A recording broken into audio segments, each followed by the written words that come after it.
اللهم بارك على محمد وعلى آل محمد كما باركت على إبراهيم وعلى آل إبراهيم إنك حميد مجيد أستغفر الله الذي لا إله إلا هو الحي القيوم وأتوب إليه لا حول ولا قوة إلا بالله العلي العظيم الحمد لله আল্লাহ পাকের দরবারে লাখো কোটি শুকরিয়া আদায় করি যে মহান আল্লাহ তাআলা আপনাকে আমাকে মোহাব্বত করে ভালোবেসে সুস্থ রেখে পবিত্র মাহে রমজান মাসের শেষ জুমায় আল্লাহ তাআলা আমাদেরকে জুমার নামাজ পড়ার উদ্দেশ্যে মসজিদে আসার বসার কিছু কথা বলার শোনার তৌফিক দান করলেন। এই জন্য দিল থেকে শুকরিয়া তান সকলেই বলি আলহামদুলিল্লাহ। লক্ষ কোটি দুরুদ ও সালাম বিশ্ব মানবতার কান্ডারি মুক্তির দূত রাহমাতুল লিল আলামিন খাতামুন নবীন ইমামুল মুরসালিন হযরত মুহাম্মদুর রাসূলুল্লাহ সাল্লাল্লাহু আলাইহি ওয়া আলিহি ওয়াসাল্লামের উপর। এই জুমা কারো জীবনের শেষ জুমা হতে পারে। আমরা একটা মাস সিয়াম সাধনা করলাম, কে কতটুকু নেক আমল করলাম আমরা ভালোই জানি, তবে কার কতটুকু কবুল হয়েছে জানে কে? আল্লাহ। ওই ভয়টা আপনার আমার ভিতরে সব সময় থাকা, যে আমি যে ইবাদত করলাম এই ইবাদতটা কবুল হলো কিনা, ওই ভয়টা সব সময় দিলের ভিতরে থাকা। আল্লাহ পাক রব্বুল আলামিন বলেন, বান্দা যদি কারো সম্পর্কে ধারণা না থাকে, পরিচিত না হয়, ওই বান্দাকে বান্দা মূল্যায়ন করে না। আল্লাহর অনেক বান্দা আছে নামাজও পড়ে না, রোজাও রাখে না, কোনো নেক আমল সে করে না। তার কারণ হলো এক নম্বর, সে আল্লাহর এখন পরিচয় সে পায় নাই। যেই জিনিসের যে পরিচয় না পায়, মূল্য না বোঝে, ওই জিনিস তার কাছে ততটা মূল্যায়ন হয় না, মূল্যবান হয় না। বলে যে যাকে চিনে সে তাকে মানার মতো মানে, ঠিক না কথাটা? আর যে যাকে চিনে না সে তাকে মানে না, দেখলে ভয়ও পায় না। একটা মজার ব্যাপার, ওই দিন আমি মাগরিবের নামাজের জন্য মসজিদের ভিতরে ঢুকতেছিলাম, তো বহির্গত একজন হবে লোক, আমারে চিনে না, তো কিছু মানুষ গেটে দাঁড়ায় আছে, চাপাচাপি করতেছে, তো আমিও ঢোকার চেষ্টা করতেছি, তো আমাকে ধমক দিয়া বলতেছে, এই মিয়া এনে এমতে লোক চাপাচাপি করতেছে, আপনি ভিতরে ঢোকেন কেন? কথা বুঝাইতে পারি নাই। তার মানে লোকটা আমারে যখন দেখছে যে ইমামতের মুসাল্লা আমি দাঁড়াইছি, এখন জিবরা কামড় দিয়া মানে সিজা ফালানোর অবস্থা, হ্যাঁ হ্যাঁ ইমাম সাহেবকে ধমক দিলাম। তার মানে যে যাকে চিনে না সে তাকে মানে না, আর যে যাকে চিনে সে তাকে মানার মতন মানে। আমরা আল্লাহর ইবাদত কেন করি না? তার যতগুলো কারণ আছে, এর ভিতরে এক নম্বর কারণ হলো আমরা আল্লাহর পরিচয় পাই না। আল্লাহ কি? আল্লাহ তাআলা কি? আর আল্লাহ পাক রব্বুল আলামিন বলেন, আমার মারিফাত, আমার পরিচয় অর্জন করার জন্যই তোমাদেরকে একমাত্র দুনিয়াতে পাঠানো। সুবহানাল্লাহ।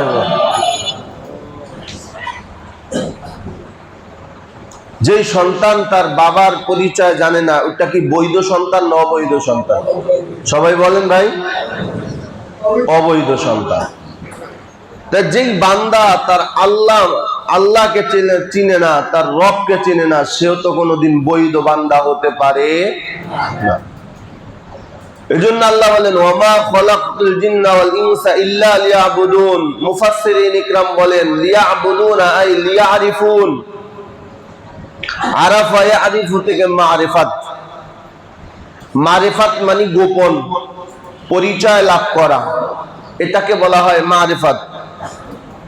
ইবাদত হলো শরীয়ত। ইবাদত কি? সবাই বলেন। যারা মারিফতের স্লোগান দেন তাদেরকে খুব ভালোভাবে একটা উত্তর দিতেছি, খুব খেয়াল করেন। ইবাদত হলো শরিয়াত, আর ইবাদত করার পর আল্লাহ তাআলার সাথে তার গোপন একটা সম্পর্ক হয়, মুস্তাজাবুদ দাওয়া হয়ে যায়, যখন যা চায় তখন আল্লাহ তাআলা তাই দেন। এই সম্পর্কটার নামই হলো মারিফত। এই সম্পর্কের নাম কি? মারিফত। কিন্তু শরিয়ত ছাড়া যারা মারিফত খুঁজে, মারিফতের পথে হাঁটে, আল্লাহর কসম একবার, আল্লাহর কসম দুইবার, আল্লাহর কসম তিনবার, ওয়াল্লাহি বিল্লাহি তাল্লাহি, এটা মারিফত না, এটা মার খাওয়ার পথ, এটা মরার পথ, এটা জাহান্নামে যাওয়ার পথ। ঠিক না ভাই? ঠিক। তার মানে শরিয়ত ছাড়া কোনোদিন মারিফত হাসিল হয়? সেই মারিফতটা অর্জন করার জন্য আল্লাহ তাআলা আপনাকে আমাকে দুনিয়াতে পাঠাইলেন। প্রথম বললেন করে ইবাদত, দ্বিতীয়ত তালাশ করা আমার মারিফত। তো আল্লাহ তাআলার পরিচয় পাওয়ার জন্য যতগুলো রাস্তা আছে, এর ভিতরে আমি আমার জ্ঞান অনুযায়ী, ইলম অনুযায়ী আমি 3টা রাস্তা তালাশ করে পেয়েছি। 3টার আলোচনা করতে পারবো কিনা জানি না, তবে একটার আলোচনা আজকে করার চেষ্টা করব। যতগুলো আল্লাহ তাআলার মারিফত অর্জন করার জন্য যত রাস্তা আছে, এর ভিতরে মোট কয়টা রাস্তা? কয়টা? 3টা রাস্তা। খুব খেয়াল করবে। 1 নাম্বার রাস্তাটা অর্জন করার আগে আপনাদেরকে একটা ঘটনা শোনাই। আল্লামা তৈয়ব সাহেব রহমাতুল্লাহি আলাইহি খুতবাতুল ইসলামের ভিতরে তিনি লেখেন যে আল্লাহ তাআলার মারিফত বা পরিচয় লাভ করার জন্য যতগুলো পথ আছে, এর ভিতরে প্রথম পথ যেটা আছে সেটা বোঝানোর জন্য একটা ঘটনা হিসাবে দলিল পেশ করছেন। সেই ঘটনা হলো বাদশাহ আলমগীর রহমাতুল্লাহি আলাইহির ঘটনা। নাম শুনছেন বাদশাহ আলমগীরের? বাদশাহ আলমগীর রহমাতুল্লাহি আলাইহি। বলেন তো, যার তার নামের শেষে কি রহমতুল্লাহ আলাইহি বলা হয়? হ্যাঁ? মুফতি সাহেব রহমতুল্লাহ আলাইহি হবে? মেট্রো সাহেব রহমতুল্লাহ আলাইহি হবে? হাফিজ হুজুর রহমতুল্লাহ আলাইহি। ঠিক বললাম না? ঠিক বললাম? ফিরিজ হুজুর রহমতুল্লাহ আলাইহি, হাজী শরিয়াতুল্লাহ রহমতুল্লাহ আলাইহি, মুফতি আমিনী রহমতুল্লাহ আলাইহি। তার মানে যাদের নামের শেষে রহমতুল্লাহ আলাইহি বলা হয়, এই লোকগুলো ভালো না খারাপ? আপনাদের কি মন বলে, ভালো না খারাপ? হাফিজ হুজুরকে তো আপনারা কামরাঙ্গীর চরে প্রায় মানুষ দেখছেন, চাক্ষুষ মানে তার ঘটনাগুলো দেখছেন। তিনি কত বলে আল্লাহওয়ালা বুজুর্গ ছিলেন। তো যারা ভালো হয় তাদের নামের শেষে কি বলা হয়? রহমতুল্লাহি আলাইহি। আমি একজন বাদশার নামের শেষে বললাম বাদশাহ আলমগীর রহমতুল্লাহ আলাইহি, লোকটা ভালো না খারাপ? কিন্তু অনেকের মাথায় প্রশ্ন হবে, হুজুর বাদশাহ আবার ভালো হয় কিভাবে? ঠিক না? এই কথাটা আপনাদের মাথায় ভিতরে ঢুকছে তো বর্তমানে অবস্থার পরিস্থিতির উপরে। কারণ বর্তমানে যে যত বড় বাটপার সে তত বড় ক্ষমতাধর। ঠিক বললাম না? ঠিক বললাম? যে যত বড় বাটপারি করতে পারে, যে যত বড় সিটারি করতে পারে, সে তত বড় ক্ষমতাধর। ঠিক না ভাই? কে? তাহলে বাদশাহ আলমগীর রহমাতুল্লাহ আলাইহি তার ঘটনা। তার বাবার নাম কি কেউ বলতে পারবেন? সম্রাট শাহজাহান। সম্রাট শাহজাহান। আর বাদশাহ আলমগীর রহমাতুল্লাহ আলাইহির মার নাম কি কেউ বলতে পারবেন? বিবি মমতাজ। বিবি মমতাজ। ঘটনাটা খুব মজার একটি ঘটনা। আল্লাহ তাআলাকে পাওয়ার জন্য যত রাস্তা আছে, এর ভিতরে একটা রাস্তার ঘটনা বলতেছি। তৎকালীন যুগে বাদশাহ আলমগীর রহমাতুল্লাহি আলাইহি জামানায় তার বাবা ছিল একজন স্বৈরাচার। বাদশাহ শাহজাহান এই যে তার বেগম বিবি মমতাজের নামে তাজমহল বানাইছে না, ওখানে যত গুনাহের কাজ হয় এই অর্ধেক তার কবরে পৌঁছায় কি পৌঁছায় না? সবাই বলে রে ভাই, বাংলা কথা বুঝেন আপনারা? তাহলে একটু উত্তর দিয়েন। তার মানে বোঝা গেল, আপনি যদি কোনো খারাপ কাজ আঞ্জাম দিয়া যান, মরণের পরে খারাপ কাজ ওই জায়গায় যত গুনাহ হবে সব আপনার কবরে অটোমেটিক পৌঁছায় যাবে। ঠিক বললাম না? ঠিক বললাম? আর যদি একটা মসজিদ বানায় যান, একটা মাদ্রাসা বানায় যান, একটা রাস্তা বানায় যান, একটা ব্রিজ বানায় যান, মানুষের ভালো কাজের জন্য যদি কোনো কিছু আঞ্জাম দিয়ে যান, যতদিন কাজটা থাকবে, যতদিন চলমান থাকবে, কিয়ামত পর্যন্ত আপনার কবরের ভিতরে সওয়াব পৌঁছায় দিবেন কে? এজন্য আমরা ভালো কাজ আঞ্জাম দিয়ে দেওয়ার চেষ্টা করি। মনে থাকবে তো ইনশাআল্লাহ? আল্লাহ কবুল করুক, সকলে বলে আমিন। তৎকালীন জামানায় এই বাদশা আলমগীর রহমাতুল্লাহ আলাইহির জামানায় ইরানের সম্রাট, তার কিছু মনের চাহিদা ছিল, তার কিছু শখের বিষয় ছিল। এর ভিতরে একটা শখ হলো কবিতা লেখা, আর একটা শখ হলো পাখি শিকার করা।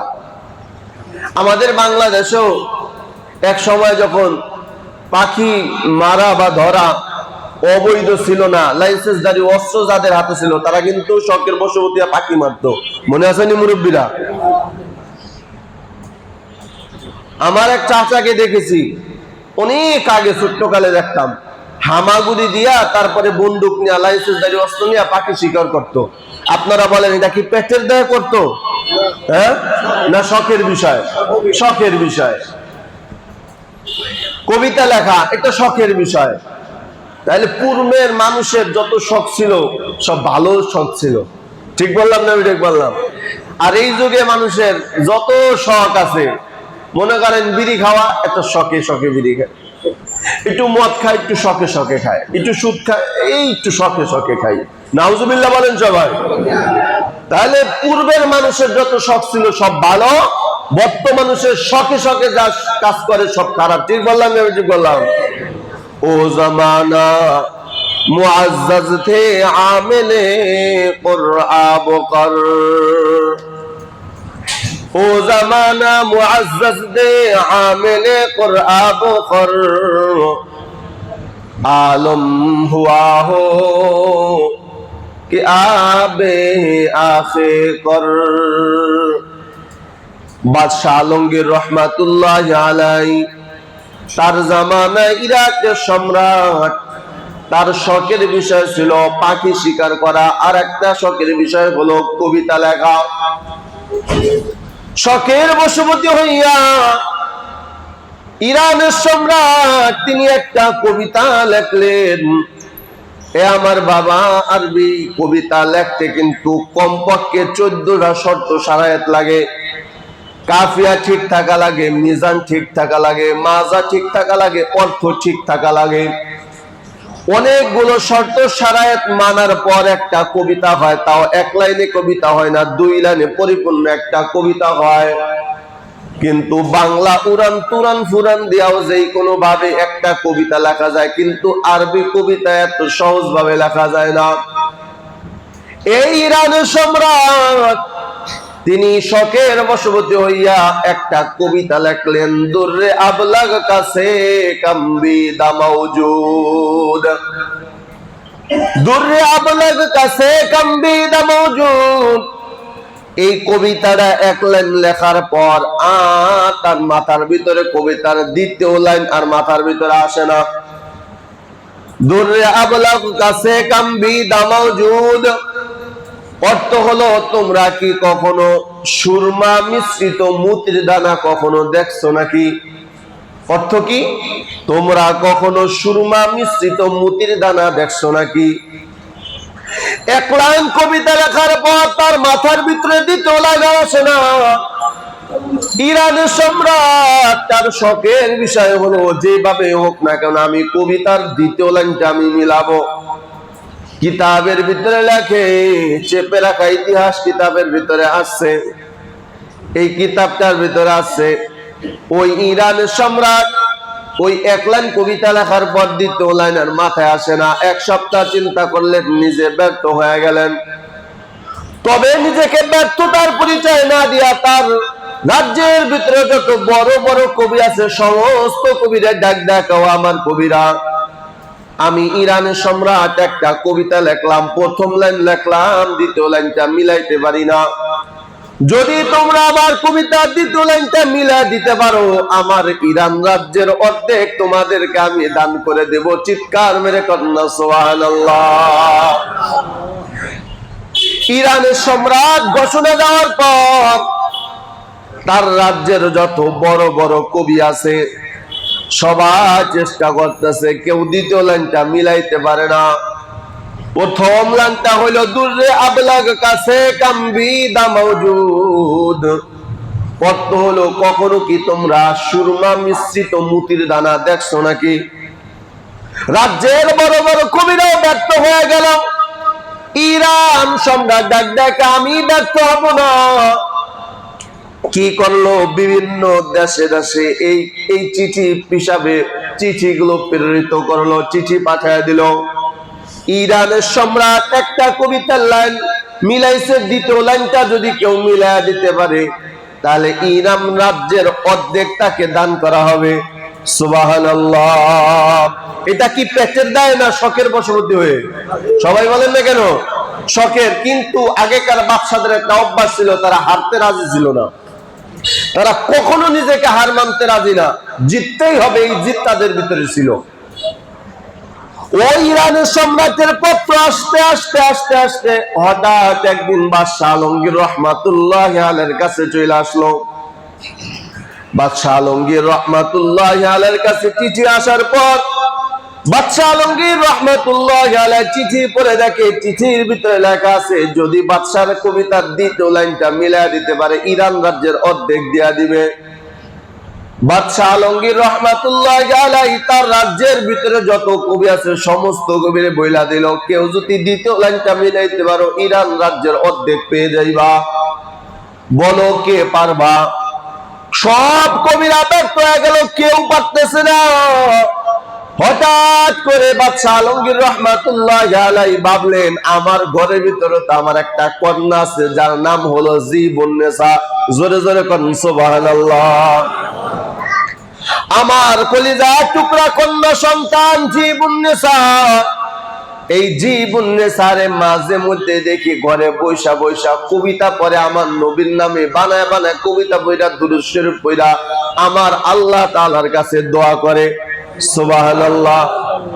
আমার মেয়েটাকে বলি, বাদশাহ আলমগীর রহমাতুল্লাহ আলাইহি তার মেয়েকে ডাক দেয়, আম্মা জান, তোমাকে তো দেখি মাঝে মধ্যেই তুমি কবিতা লেখো, কবিতা বানাও। ইরান সম্রাট ঘোষণা করছে, যদি তার দ্বিতীয় লাইনটা তুমি মিলাইয়া দিতে পারো মাগো, তাহলে তোমাকে ইরান রাজ্যের অর্ধেক দেওয়া হবে, আর তোমার নামের খ্যাতি হবে, তুমি বিশ্বকবি। সুবহানাল্লাহ। বাদশাহ আলমগীর রহমাতুল্লাহ আলাইহির কথা শোনার পর সবাই চেষ্টা করতেছে, কেউ কবিতার দ্বিতীয় লাইনটা মিলাইতে পারে না, মাথায় আসে না। এই বাদশাহ আলমগীর রহমাতুল্লাহ আলাইহির মেয়ে একদিন গোসলখানা থেকে গোসল করে নিজের রুমের ভিতরে যখন গেলেন, ওই যে সুরমা তার চোখের ভিতরে লাগানোর জন্য, জোরে কোন সুবহানাল্লাহ। সুরমা লাগানো এটা একটা সুন্নত। এটা কি ভাই? সুন্নত। আমাদের মা বোনেরা তো সুরমা লাগায় না, আশকারা আর মাস্কারা লাগায়। ঠিক বললাম না? ঠিক বললাম। এই কারণে চোখের ভিতরে যত বেদি হয়, চোখের ভিতরে যত সমস্যা হয়, আল্লাহর কসম নিয়মিত যদি কেউ সুরমা ব্যবহার করে, আল্লাহর রহমতে চার চোখের ভিতরে কোনো বেদি হবে না। জোরে জোরে কন্যা সুবহানাল্লাহ। এই সুরমার কিন্তু একটা ইতিহাস আছে। সুরমা কোথা থেকে আসতো সংক্ষেপে বলি। মুসা নবী যে আল্লাহ তাআলার সাথে দেখা করতে গিয়েছিলেন, আল্লাহ তাআলা নূরের তাজাল্লি ছাড়ার কারণে তুর পাহাড় পুরে যে ছাই হয়েছে, সেই ছাই হলো এই বর্তমানে সুরমা। চিৎকার মেরে কোন সুবহানাল্লাহ। এই সুরমা যদি আপনি ব্যবহার করেন, আপনার চোখের যত ব্যারাম আছে, চোখে কম দেখা, চোখে আপনার বেদি হওয়া, সমস্ত রোগ বালাই দূর করবেন কে? এই জন্য আমরা সুরমা দেওয়ার ইচ্ছে করবো তো, অভ্যাস করবো তো ইনশাআল্লাহ। মা বোনদেরকেও করাবো, রাজি আছে ইনশাআল্লাহ। ওই যে বুন্নেসা বাদশাহ আলমগীর রহমাতুল্লাহ আলাইহির মেয়ে আশকারা আর মাস্কারা ইলাম এগুলা লাগায় নাই, বরং রুমের ভিতরে গিয়া তিনি তার চোখে সুরমা দেওয়ার জন্য সুরমা হাতে নিলেন। বলেন তো আপনারা, সুরমা দানির ভিতরে একটা লোহার শলা আছে কিনা? এই লোহার শলা দিয়া যখন আয়না, উপরে বাতি জ্বলতেছে, হাতের ভিতরে একটা আয়না নিছে, ওই আয়না দেখে যখন সুরমা চোখের ভিতরে লাগানো শুরু করলো, অসতর্কতা বশত একটু হালকা আঘাত চোখের ভিতরে লাগলো। বলেন তো চোখের ভিতরে আঘাত লাগলে সর্বপ্রথম কি বের হয়? কথা কয় না, পানি বের হয়। চোখের ভিতরে সুরমা লাগানো, আবার যখন আঘাত পাওয়ার পর চোখটা বন্ধ করছে, 1 ফোঁটা 2 ফোঁটা চোখের পানি যখন ওই স্বচ্ছ কাচের উপরে পড়ছে, এদিক দিয়া ওই চোখের পানির ভিতরে সুরমা মিশ্রিত, আর কাচের উপরে যখন পড়ছে, উপরে হইলো আলো জ্বলতেছে, বাতি জ্বলতেছে। হঠাৎ মেয়েটা ওই আয়নার উপরে 2 ফোঁটা চোখের পানির দিকে তাকানো মাত্র একটা ভাবের জগতে চলে গেলেন। ভাবের জগতে গিয়া তারপরে কবিতার দ্বিতীয় লাইনটাও মিলায় ফেলাইলেন। চিৎকার মেরে কন্যা সুবহানাল্লাহ। প্রথম লাইনটা ছিল দুররে আবলাগ কাছে কামবিদা মওজুদ, এবার তিনিও দ্বিতীয় কবিতার দ্বিতীয় লাইনটা মিলায় ফেলাইছেন। দুররে আবলাগ কাছে কামবিদা মওজুদ, মাগারাশকে বুতালে সুরমা আলোত, মাগারাশকে বুতালে সুরমা আলোত। কবিতার প্রথম লাইনের অর্থ হলো, এই তোমরা সুরমা মিশ্রিত কখনো কি মুতির দ্বারা দেখেছো? ওই জীবন নেশা ডাক দেয়া কয় দুররে আবলাগ কাছে কামবিদা মাওজুদ, মাগারাশকে বুতালে সুরমা আলোত। হ্যাঁ হ্যাঁ, আমি দেখেছি যখন সুরমা আর চোখের পানি যখন একাকার হয়ে একটা স্বচ্ছ কাচের উপরে পাড়ার উপরে যখন বাতি জ্বলে, ওই পানি ফোঁটাটাই সুরমা মিশ্রিত মুতির দানার মতো ঝলমল ঝলমল করে। জোরে জোরে কন্যা সুবহানাল্লাহ। কবিতার দ্বিতীয় লাইনটা কি করছে? মিলায় ফেলাইছে। বারবার পড়তেছে দুররে আবলাগ কাছে কামবিদা মওজুদ, মাগারাশকে বুতালে সুরমা আলোত। বারবার মিলাইতেছে, দেখতেছে সাজা ঠিক আছে, কাফিয়া ঠিক আছে, অর্থ ঠিক আছে, সবকিছু ব্যাখ্যা সব ঠিক আছে। কবিতার দ্বিতীয় লাইনটা মিলাইয়া জীবন নেশা বাবার কাছে এসে দেখ আব্বা জান, আমি কবিতার দ্বিতীয় লাইন মিলায়া ফেলাইছি। বাদশাহ আলমগীর রহমাতুল্লাহি আলাইহি একটা চিঠি লিখলেন ইরান সম্রাটের দরবারে। ও ইরান সম্রাট, আপনি যেই কবিতার দ্বিতীয় লাইনটা মিলাইতে পারেন নাই, আমার কলিজার টুকরা কন্যা জীবন নেশা আপনার কবিতার দ্বিতীয় লাইনটা মিলাই দিছে। সুবহানাল্লাহ। ইরান সম্রাট বারবার পড়তেছে, দেখে কাফিয়া ঠিক আছে কিনা, সাজা ঠিক আছে কিনা, অর্থ ঠিক আছে কিনা। বারবার পড়তেছে দুররে আবলাগ কাছে কামবিদা মাওজুদ, মাগারাশকে বুতালে সুরমা আলোত। বারবার পড়তে সাল দেখতেছে সুন্দরভাবে মিলে গেছে, অর্থ ঠিক আছে, সাজা ঠিক আছে, কাফিয়া ঠিক আছে, সব ঠিক আছে। আনন্দে আত্মহারা হওয়া ও ইরান সম্রাট ডাক দেয়, বাদশা আলমগীর, আমি আমার রাজ্যের অর্ধেক দিয়া দিব, তবে শর্ত আছে। যেই মেয়েটা এত সুন্দর কঠিন একটা কবিতা বানায় দ্বিতীয় লাইনটা মিলায় ফেলাইছে, আমার মন বলে মেয়েটা দেখতে না জানি কত সুন্দর। নাউজুবিল্লাহ, আমি এখন তোমার মেয়ের সাথে সরাসরি সাক্ষাৎ করব। চিৎকার মেরে কন্যা নাউজুবিল্লাহ। আমি কি করব? সরাসরি কথা বলে না, কি করবো মেয়ের সাথে? বলেন তো বেগানার সাথে দেখা দেওয়া জায়েজ না হারাম? তাহলে কবিতার দ্বিতীয় লাইনটা মিলাইয়া বিপদে পড়ে গেল। ওই ইরানের সম্রাট যখন চিঠি লিখলো, বাদশা আলমগীর, আমি অচিরেই তোমার দেশে সফর করব এবং তোমার মেয়েকে সবার সামনে আমি সংবর্ধনা দিব, অভ্যর্থনা জানাবো, এবং আমার ইরান সম্রাটের অর্ধেক রাজ্য লিখে দিব। তার আজ থেকে তার নাম হবে বিশ্বকবি। তবে শর্ত হলো আমার সাথে সরাসরি দেখা করতে হবে। জোরে কর নাউজুবিল্লাহ। আমরা হইলে কি করতাম? নাউজুবিল্লাহি মিন যালিক। আমাদের মেয়েরা যদি খালি বলতো আপনার মেয়ে সারা বাংলাদেশের ভিতরে 1 নাম্বার হয়েছে, পুরস্কারটা আপনি কিভাবে নিবেন? বর্তমানে মেয়ের বাবারা বলতো, ও এমপি মহোদয়, চেয়ারম্যান মহোদয়, বলেন আপনি কিভাবে দিতে চান? আপনি কি সরদ দিতে বিশাল সমাবেশ করে আমার মেয়েকে দেখাইয়া যদি দিতে চান, তাও আমরা রাজি। ঠিক বললাম না ভাই? ঠিক বললাম নাকি? আপনার খাস কামরার ভিতরে নিয়ে তারপরে দিবেন, তাতেও রাজি। কারণ বর্তমানে আমাদের ইমানের অবস্থা এইরকম, কথা ঠিক কিনা?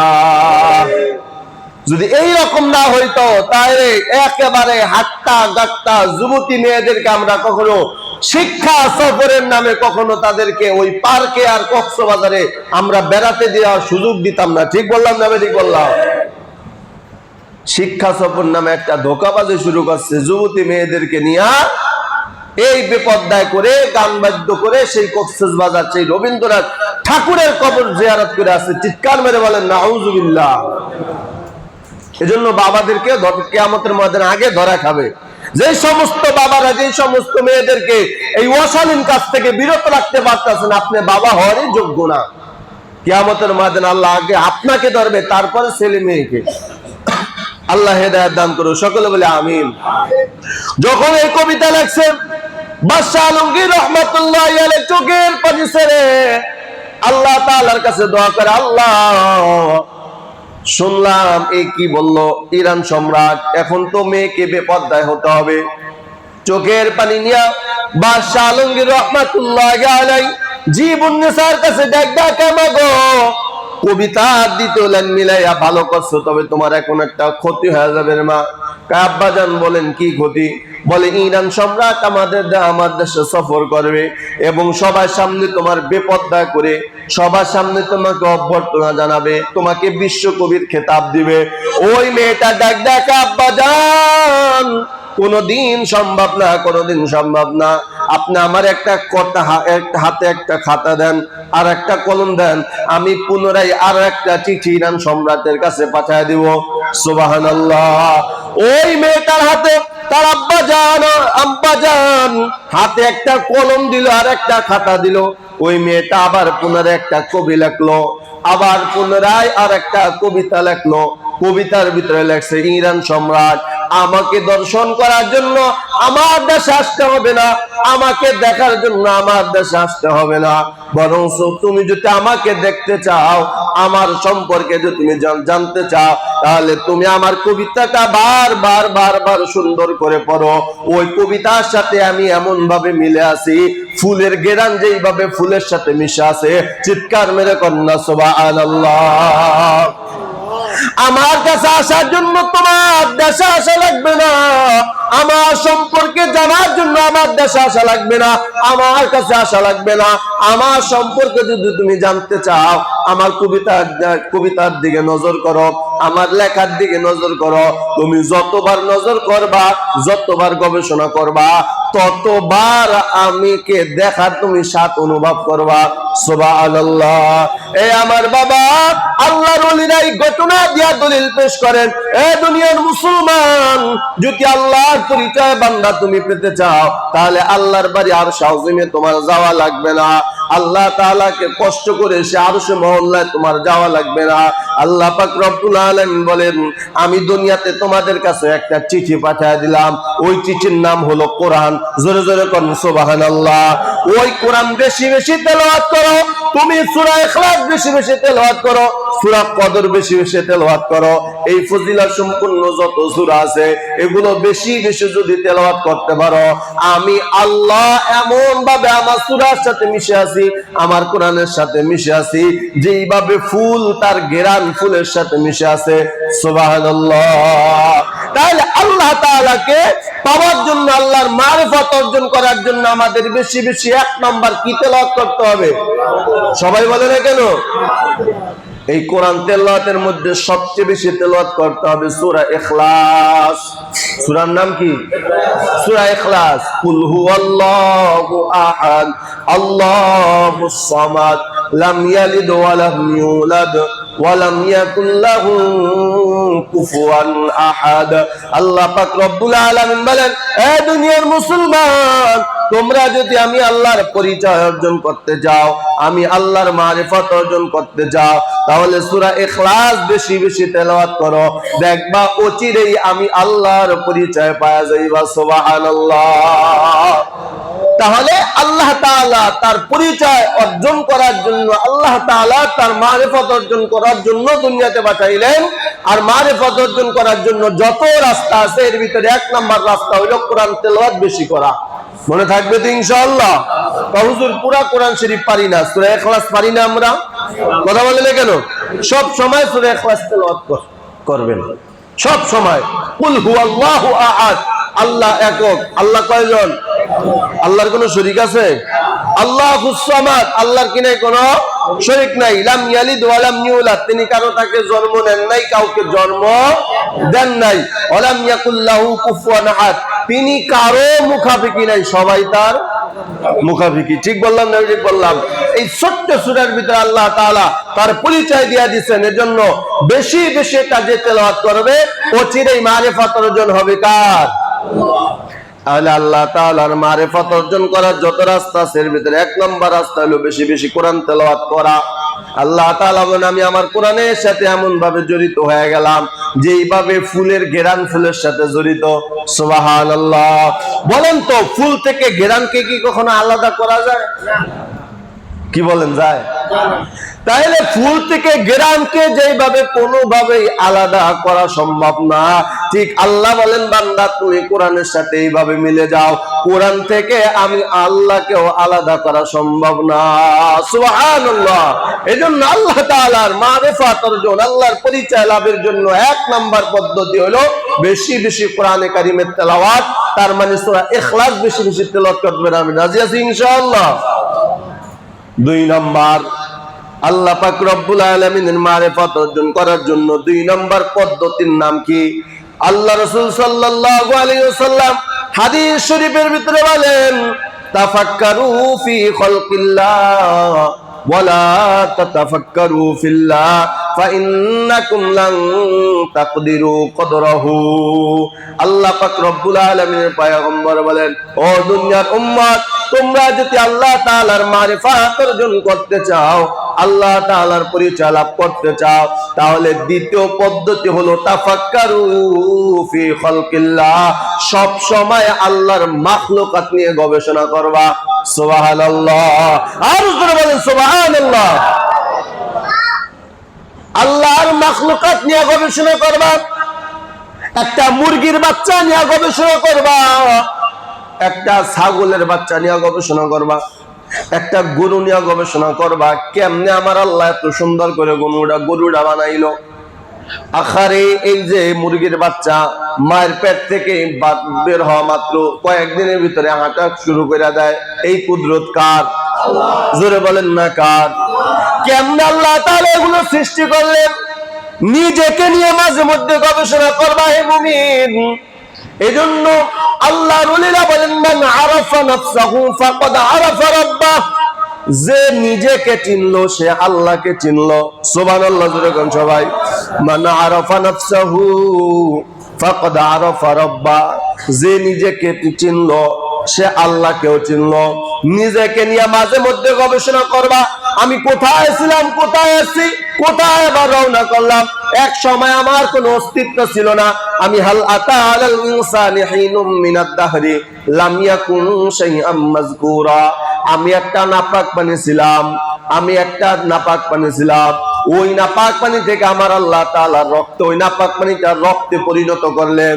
এরপরে ফেরেশতাদেরকে লাগাইয়া আল্লাহ তাআলা ওই রক্তের উপরে মেহনত করে একটা গোশতের টুকরা বানাইলেন।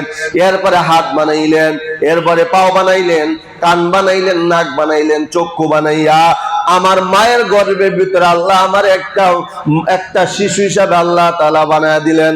সুবহানাল্লাহ।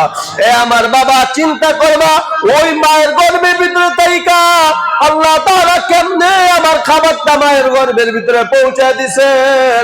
আমার আল্লাহ মুখটারে নাপাক বানায় নাই, আমার আল্লাহ মায়ের গর্ভে রাইখা মুখটারে নাপাক বানায় নাই, চেহারাটা নাপাক বানায় নাই।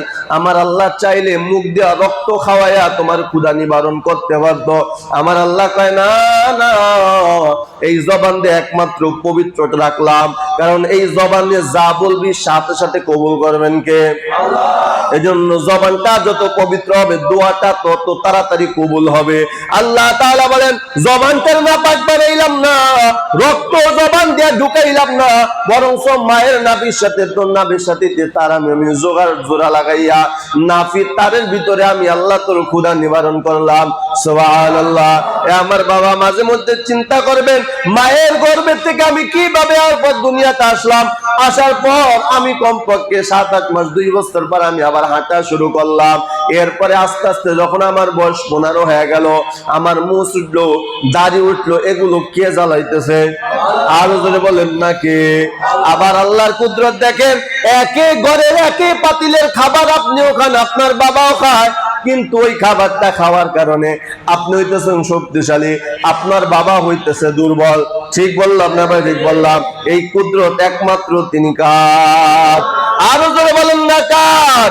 কাদের কুদরত দারাত হর চে খাদা কুনাত, কাদের কুদরত দারাত হর চে খাদা কুনাত, মুরদারা উজা বাবখশদ জিন্দারা বেজা কুনা। জোরে জোরে কোন সুবহানাল্লাহ।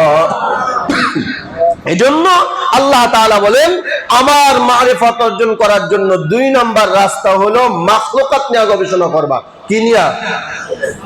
সবাই জোরে বলেন, আল্লাহর মাখলুকাত। এই যে আমরা ইলিশ মাছ খাই না, ইলিশ মাছ, কথা কয় না? ইলিশ মাছের ভিতরে কত রকম মজা! এই মিয়া চিন্তা করেন না কেন? মাথার মধ্যে এক মজা, ঠিক বললাম না? ঠিক বললাম। পেটের মধ্যে এক মজা, পিঠের মধ্যে এক মজা, লেজের ভিতরে এক মজা। এই মজাগুলা দিচ্ছেন কে? তাকায় দেখো চোখের সামনে, গরুতে ঘাস খায়, পায়খানাতে কালো বের হয়, কিন্তু আল্লাহ তাআলা তোমার শরীরের জন্য সবচেয়ে পিওর ভিটামিন এমন সাদা দবদবে দুধ আল্লাহ তাআলা ওই গরুর পেট থেকেই বের করে। ওই দুধের ভিতরে এক ফোঁটা পায়খানার চিহ্ন পাওয়া যায়নি। এই কুদরত কার? বান্দারে একবার যদি আল্লাহ তাআলার এই মাখলুকাত এবং আল্লাহ তাআলার কুদরত নিয়ে বান্দা গবেষণা করো, তাহলে আল্লাহর পরিচয় অচিরেই মিলায় দিবেন যিনি তিনি কে। এজন্য গবেষণা করবো তো ইনশাআল্লাহ। আমার দাড়িকে উঠাইলো, আবার কিছুদিন পরে দেখলাম আস্তে আস্তে কে জানো আমার কালো দাড়ির ভিতরে সাদা রং লাগায় দিল। আখারে আমার জীবনটা আস্তে আস্তে কেমন জানি শেষ হয়ে গেল। তাহলে আমি দুনিয়াতে কেনই বা আসলাম? কেনই বা আমি কি দুনিয়াতে আসলাম? আবার কোথায় আমি যাব? যেই আল্লাহ দুনিয়াতে পাঠাইলেন, কেন পাঠাইলেন? একমাত্র তার মারিফাত অর্জন করার জন্যই, ঠিক কিনা? তাহলে মারিফাত অর্জন করার জন্য আগে লাগবে শরীয়ত। আগে লাগবে কি? এই কথাটা ভালোভাবে মুখস্থ করেন। মারিফাত অর্জন করার আগে লাগবে কি? শরীয়ত। এজন্য আল্লাহ বলেন, ওমা খলাকতুল জিন্না ওয়াল ইনসা ইল্লা লিয়াবুদুন। আমি আল্লাহ দুনিয়াতে তোমাদেরকে পাঠাইলাম ইবাদত করার জন্য। ইবাদত হলো শরীয়ত। ইবাদতের পর গোপনে আল্লাহ তাআলার সাথে সাথে যে সম্পর্ক হবে, ওই সম্পর্কের নামই হলো মারিফাত। সুবহানাল্লাহ। এজন্য শরীয়ত ছাড়া মারিফাত যদি কেউ তালাশ করে, ওটা মার খাওয়ার পথ, মরার পথ, জাহান্নামে যাওয়ার পথ। ঠিক বললাম না ভাই? ঠিক বললাম। মুহতারাম হাজিরিন, যতটুকু আলোচনা করলাম, এই জন্য একটা কথাই পরিষ্কার ভাবে বুঝবেন, আল্লাহর মারিফত অর্জন করার জন্য রাস্তা কয়টা? কয়টা? 3টা। 1 নম্বরে বেশি বেশি কোরআনের কারিমের তেলাওয়াত। 1 নম্বরে বেশি বেশি কোরআনে কারিমের তেলাওয়াত। 2 নম্বর হলো আল্লাহর মাখলুকাত নিয়ে গবেষণা করা। আল্লাহ বলেন, আল্লাহ রাসূল বলেন, তাফাক্কারু ফি খালকিল্লাহ। সব সময় আল্লাহর মাখলুকাত নিয়ে গবেষণা করবা, তবে সাবধান, তাফাক্কারু ফি খালকিল্লাহ, আল্লাহ নিয়ে গবেষণা করবা না। মনে থাকবে? আল্লাহ নিয়ে গবেষণা করলে কোনো কুল কিনার তুমি পাইবা না। ফাইন্নাহু লান তাকদিরু কদরাহু। আল্লাহ নিয়ে যদি গবেষণা করো, তাহলে নাস্তিক হইবা, মুরতাদ হইবা, শাহরিয়ার কবির হইবা, জান্নাতে হইতে পারবা না। ঠিক বললাম না? ঠিক বললাম। এজন্য নাস্তিক হওয়া যাবে না। আল্লাহ বলেন, আমার মাখলুকাত নিয়ে গবেষণা করো, কুদরত নিয়ে গবেষণা করো। খবরদার, তাফাক্কারু ফি খালকিল্লাহ, আমি আল্লাহ নিয়ে গবেষণা করবা। আল্লাহরে কে বানাইলো, কোথার থেকে আইলো? না না, আল্লাহ নিয়ে যদি তুমি গবেষণা করো, কখনো কুল কিনার তুমি খুঁজে পাইবা। কেউ যদি বলে আল্লাহর অমুকে বানাইছে, তাহলে প্রশ্ন আসবে, তাকে বানাইছে কে? কথা বলে না কেন? আবার উত্তর যদি বলি তাকে বানাইছে সে, তাহলে আবার প্রশ্ন হবে, তাকে বানাইছে কে? এভাবে প্রশ্নই হবে, কোনো সমাধান হবে? এজন্য আল্লাহ বলেন, সাবধান, আমি আল্লাহর কুদরত নিয়ে গবেষণা করো, মাখলুকাত নিয়ে গবেষণা করো, আসমান নিয়ে, জমিন নিয়ে, এগুলো নিয়ে গবেষণা করো। খুঁটিবিন আসমান কিভাবে আল্লাহ বানায় রাখলেন, হ্যাঁ, আল্লাহ তাআলা জমিন যারা এত সুন্দর করে কিভাবে সাজাইলেন, এগুলো নিয়ে গবেষণা করো। আল্লাহর পরিচয় পাইবা, তবে সাবধান, আমি আল্লাহ নিয়ে গবেষণা করবা না। মনে থাকবে তো ইনশাআল্লাহ? যতটুকু আলোচনা করলাম, আল্লাহ তাআলা আমাদের সকলকে এই আলোচনার প্রতি সহি তরিকায় আল্লাহ তাআলা আমল করার তৌফিক দান করে। সকলে বলে আমিন। যা সুন্নাত